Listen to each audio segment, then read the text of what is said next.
Hello everyone, thank you for joining me today. In this short tutorial, we'll dive into the concept of reverse shell, understanding what they are, what they use, how to implement one, and finally how to detect and protect against them. Let's start with the basic. A shell is a command line interface that allows you to communicate directly with your operating system. You type command, the system executes them, and you get a result. Examples include Bash on Linux and PowerShell on Windows. When we talk about shell in context of security, we are often referring to remote shell, which allows you to communicate with another machine remotely. There are two main types of shell. First, there is the bind shell. In this case, the target machine opens a port and waits for connection from a third port. The attacker connects to this port and obtains a shell. It's like the victim is saying, "I'm listening, come tell to me." Secondly, we address reverse shell attack. Instead of waiting, the target machine initiates connection with the attacker. The victim then sends a connection request. Once the connection is established, the attacker takes control of the target shell.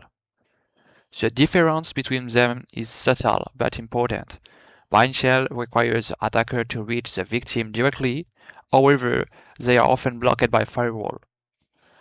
And reverse shell bypass this by making the victim initiate the connection, often slipping through outbound traffic more easily. Why reverse shell are used? Attackers generally use reverse shell because firewall block inbound traffic, but outbound connections are usually allowed. Still, it looks like normal traffic leaving the victim machine. Reliability works even if the victim is behind NAT or a router, so reverse shells are practical, stealthy and effective in real-world scenarios. Let's now see how to implement a reverse shell using the Metasploit framework with its command line interface called MSF console. It's allowed possible to create a reverse shell in other ways, such as with patch. To begin, we launch Metasploit using the command MSF console. Next, we will use exploit use space exploit /multi/handler to put our machine in listening mode. Then we need to configure the IP address on port on which we are listening.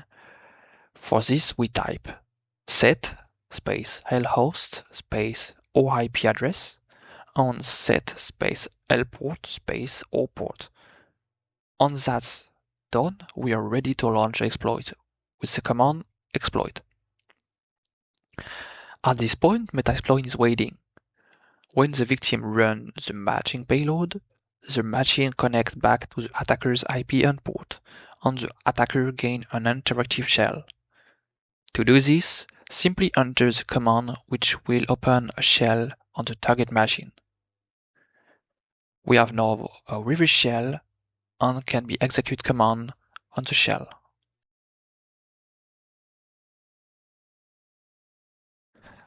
How to detect and protect against a reverse shells. Now let's talk about how to detect a reverse shell. There are three main strategies you should remember.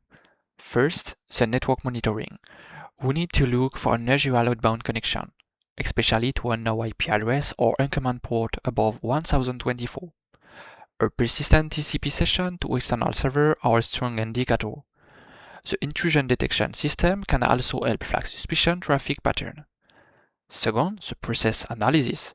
It's important to check which processes are tied to active network connection.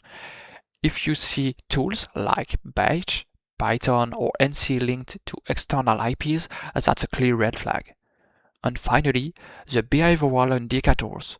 We should watch for abnormal command usage such as bash-a or script importing sockets. Attackers often disguise reverse shells inside legitimate traffic, like HTTP or DNS, so context is really important. In short, detecting a reverse shell means combining network visibility, process inspection, and behavioral analysis to spot what doesn't belong. In conclusion, the reverse shell are a powerful tool often used in penetration testing to demonstrate how attackers can gain remote access. Understanding how they work is essential, not only for ethical hacking but also for building stronger defenses. By practicing in controlled environment, we learn both of the risk and protection needed to secure a system. Thank you everyone for watching. I hope you found this video helpful and enjoyable. See you soon, bye!